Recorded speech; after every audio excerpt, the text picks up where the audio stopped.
Need to keep their memory alive. All of them would want us to go on and live like they would if they were still here today.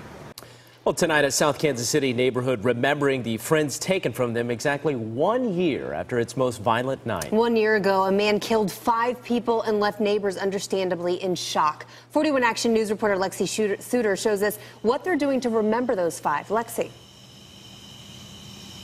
Well, Rhiannon, now when you come into the Woodbridge neighborhood, I want you to get a look at this. This sculpture greets you. Now, it's a figure that represents the circle of life, complete with the names of the 5 victims murdered here a year ago today. Tears, hugs, and fond memories were shared Wednesday evening when neighbors, city leaders, and loved ones joined together, filled with the same shock and grief they felt on this day 1 year ago. It's been a sad year for us. Adele Wirtz still has flashbacks of hearing the gunshots from her home. It's traumatic, yes. Whenever I come by here, it's just so sad that our friends are gone.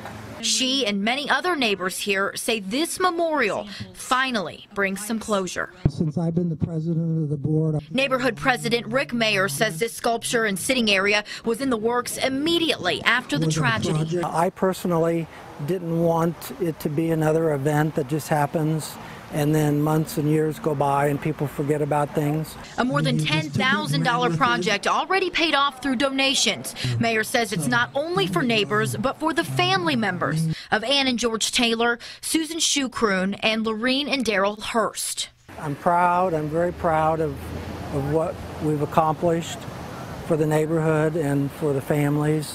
The families are just overwhelmed. We just have to keep going in faith, know they're with God, and that's the important thing.